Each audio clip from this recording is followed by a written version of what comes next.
Die dans van die Reen, the dance of the rain. This entire poem can be seen as a personification about the rain. And the rain is seen as a sister in the poem. It is a proper noun.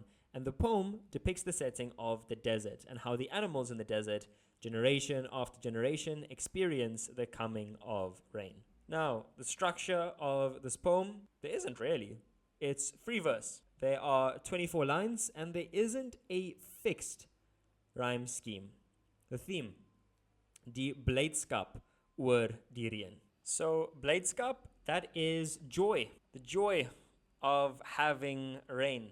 And simply animals plus humans who are just very grateful and super happy that there is some rain on the land. Our tone is initially that of tranquility. It's very calm. But as the poem progresses, there's more excitement about the rain that is coming. And the reader experiences a feeling of happiness and thankfulness. So there's a very grateful kind of tone at play. So, die titel, there's personification here as the rain is depicted as a person, a woman who is dancing. Now the poem is about a song, the coming of rain, and it portrays the setting, die groot woestijn. In other words, there's a reference here to the Kalahari. This is used as an exclamation, an uitroep. There's our uitroep. It shows the excitement for the rain. Die sister, the rain is the sister. So essentially, the rain is like a family member to the people and animals of the desert. Sister, this is a female. Women bring forth life. So there's some reference here to fertility. And we have a metaphor here, as the rain is their sister, not like their sister, is their sister. In line 2, we've got a bit of inversion, where the object or the manner, they swap with the subject or place. So it should have been, sy loer eers skelm oor die berg top. And the function is here to beklemtoon, om te beklemtoon, the manner in which she is looking. So manner, so to lure is to peep at something. Skelm, peeking shyly. There are not too many clouds in the sky as of yet. Lines 3 and 4, we've got a bit of an inkeping, and this emphasizes the signs of the rain that are coming closer. Line 3 is skam. A skam refers to a slight drizzle.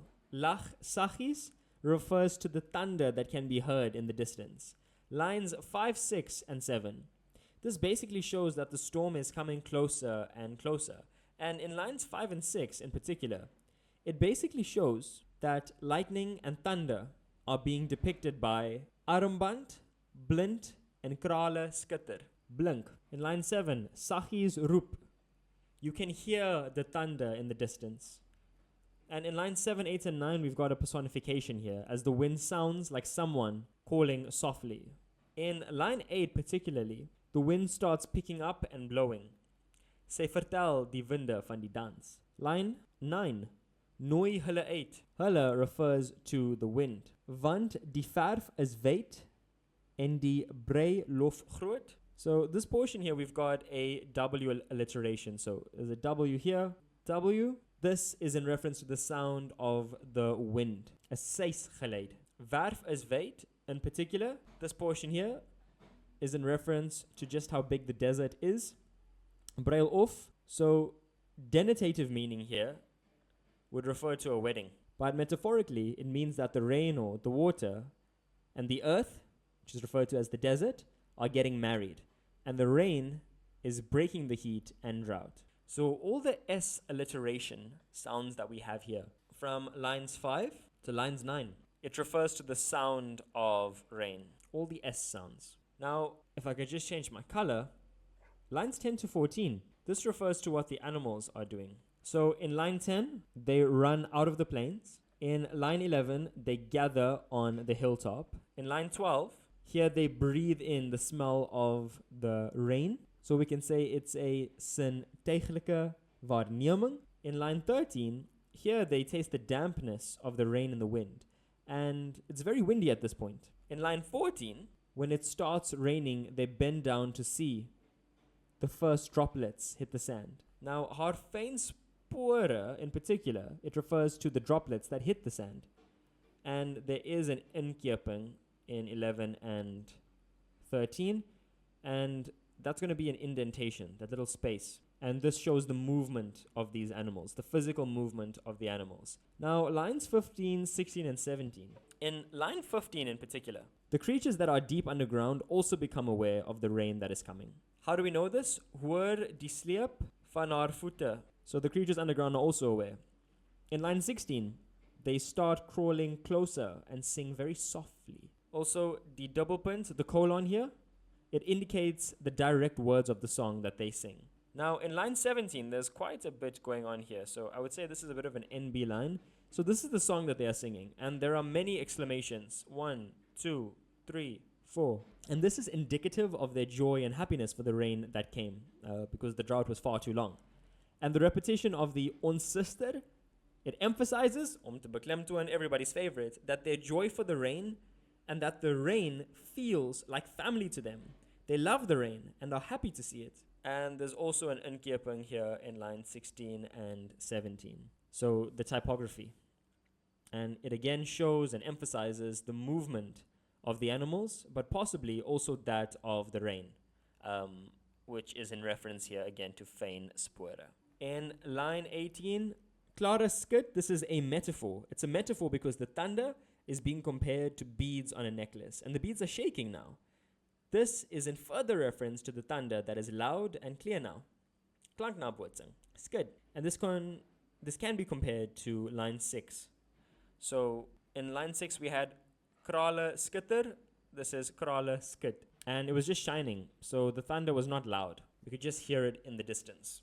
In line 19, kopperinge blink. This refers to the lighting that is so visible and close. This is a metaphor. Die wegraak van die son. The sun is disappearing behind the rain clouds. So the disappearance. Die verdwijning van die son. Line 20. Vuurpluim van die berggier. This refers to the fire feather of the mountain eagle, and it's a comparison to the lighting that is becoming sharper and brighter. And in lines 21 and 22, this is quite important. Let me just change the color quickly. The rain is pouring down now, full force. And in line 22, the rain is seen as a fal karos, a gray Kalahari blanket, and it's thrown over the entire desert. So the rain is pouring down on the entire desert now.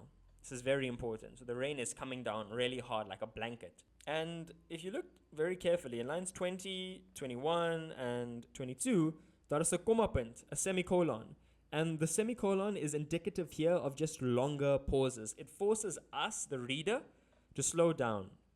And further, it helps the reader to visualize what is happening in each line before going on to the next one.